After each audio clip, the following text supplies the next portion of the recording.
ಬರೀ ಮಲೆನಾಡಿನ ಪ್ರದೇಶ ಅಷ್ಟೇ ಅಲ್ಲ, ಕರಾವಳಿ ಹಾಗೂ ಘಟ್ಟ ಪ್ರದೇಶದಲ್ಲೂ ಅಷ್ಟೇ ಭಾರಿ ಮಳೆ ಆಗ್ತಾ ಇದೆ. ಹಾಗಾಗಿ ಈ ಮಳೆಯ ಹೊಡೆತಕ್ಕೆ ಕುಕ್ಕೆ ಸುಬ್ರಹ್ಮಣ್ಯ ಇದೆಯಲ್ಲ, ಈ ಕುಕ್ಕೆ ಸುಬ್ರಹ್ಮಣ್ಯದ ಸ್ನಾನಘಟ್ಟ ಮುಳುಗಡೆ ಆಗ್ಬಿಟ್ಟಿದೆ.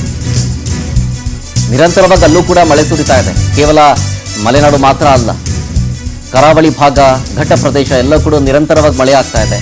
ದಕ್ಷಿಣ ಕನ್ನಡ ಜಿಲ್ಲೆಯ ಕಡಬ ತಾಲೂಕಿನ ಕುಕ್ಕೆ ಸುಬ್ರಹ್ಮಣ್ಯದ ಸ್ನಾನದ ಘಟ್ಟ ಮುಳುಗಡೆಯಾಗಿದೆ. ಸೊ ಮಳೆಯಿಂದ ಅಪಾಯದ ಮಟ್ಟವನ್ನು ಮೀರಿ ಹರಿತಾ ಇದೆ. ನೋಡಿ, ಇದೆ ಸ್ನಾನಘಟ್ಟ, ಕುಮಾರಧಾರ ನದಿ. ಇದು ಅಪಾಯದ ಮಟ್ಟವನ್ನು ಮೀರಿ ಹರಿತಾ ಇದೆ. ದಡದಲ್ಲೂ ನೀರು ತುಂಬಿಕೊಂಡಿದೆ. ಸೊ ಹಾಗಾಗಿ ಅಲ್ಲಿನ ಆಡಳಿತ ಮಂಡಳಿ ಭಕ್ತಾದಿಗಳಿಗೆ ಸ್ನಾನಘಟ್ಟದ ಬಳಿ ಇಳಿಯಬೇಡಿ ಹೀಗನ್ನುವಂತಹ ಸೂಚನೆಯನ್ನು ಕೊಟ್ಟಿದ್ದಾರೆ. ಸೂಚನಾ ಫಲಕವನ್ನು ಹಾಕಿದ್ದಾರೆ, ಬ್ಯಾರಿಕೇಡ್ ಅನ್ನು ಹಾಕಿದ್ದಾರೆ.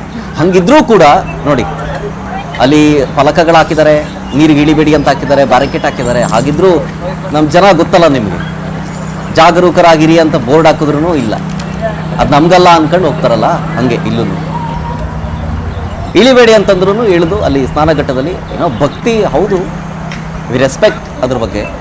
ಹಾಗಂತ ಅಲ್ಲಿ ಸೂಚನೆ ಕೊಟ್ಟಿದ್ದಾರೆ ಇಳಿಬೇಡಿ ಅಂತ. ಇಳಿಬೇಡಿ ಅಂತಂತಂದ್ರೆ ಕನ್ನಡದಲ್ಲಿ ಕ್ಲಿಯರ್ ಕಟ್ ಆಗಿ ಬರೆದಿದ್ದಾರೆ. ಅವರೇನು ಇಂಗ್ಲೀಷಲ್ಲಿ ಏನು ಬರ್ದಿಲ್ಲ. ಇಳಿಬೇಡಿ ಅಂತಂದ್ರೆ ಇಳಿಬೇಡಿ ಅಷ್ಟೇ, ಆದರೂ ಇಳ್ತಿದ್ದಾರೆ.